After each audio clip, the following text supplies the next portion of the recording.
life on Earth is inseparably tied to its ability to provide nourishment, i.e., its fertility. Soil fertility consists of the availability of nutrients such as nitrogen, phosphorus, potassium, and micronutrients. But the real key is organic matter, which can radically modify, even in small quantities, properties and soil structure. The decrease of the organic substance in the soil dries up the soil, therefore reducing the biodiversity, i.e., the microfauna, which is vital not only for fertility itself, but also for the balance of the natural cycle of nutrients. In the past, the waste resulting from the activities of processing and consumption of agricultural products was considered a resource for agriculture and was used to replenish the soil's organic matter and nutrients, which were removed with the harvest. In this way, the farm had a virtuous self-sustaining cycle. Today, this virtuous circle has been interrupted. The fields are far away from the cities and food industries where agricultural products are processed and consumed. The waste products do not go back to the soil to supplement the fertility, but become waste or wastewater that must be treated to avoid polluting the environment. The present-day economy is straightforward: take, use and throw away.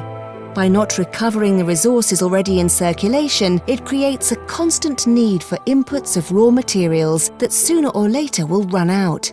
The fertilization of the land today is done using fertilizers of chemical origin, obtained from depleting resources such as phosphorus mines, which are running out and only held in a few countries.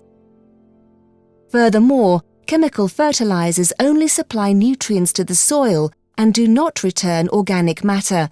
The soil becomes depleted as it is able to retain less.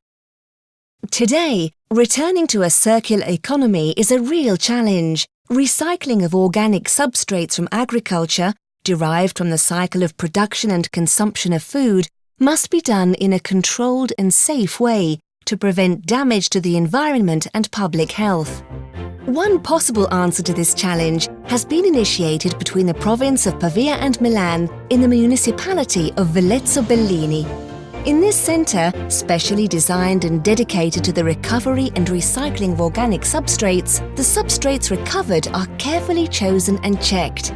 They are then put through a biological stabilization process at high temperatures, performed in a closed biofilter environment. The substrates are heated using the biogas produced from the biological breakdown of organic matter, and the excess ammonia is converted into liquid fertilizer that can be used on growing crops. This stabilization process is carried out under anaerobic conditions in a sealed environment, producing a fertilizer called digestate, rich in nutrients, useful to the soil, and completely hygienic and odorless. The biogas that is also produced by the same process can meet the energy requirements necessary for the process itself. This process has a double function: to biodegrade and deodorize, plus to sanitize the final product, i.e. the digestate.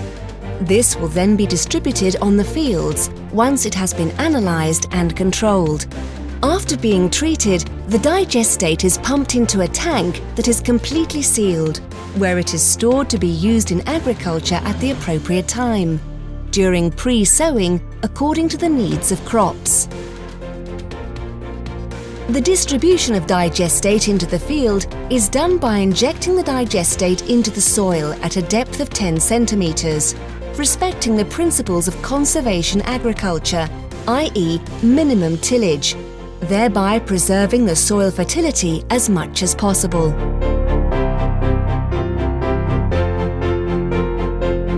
Returning to the land what had been taken away with the harvest, we recreate the virtuous circle of the past, giving it the ability to be fertile and productive once again. This is the only way we can return to a circular agriculture, ensuring for the new generations a sustainable future that is healthy and enjoyable for everyone.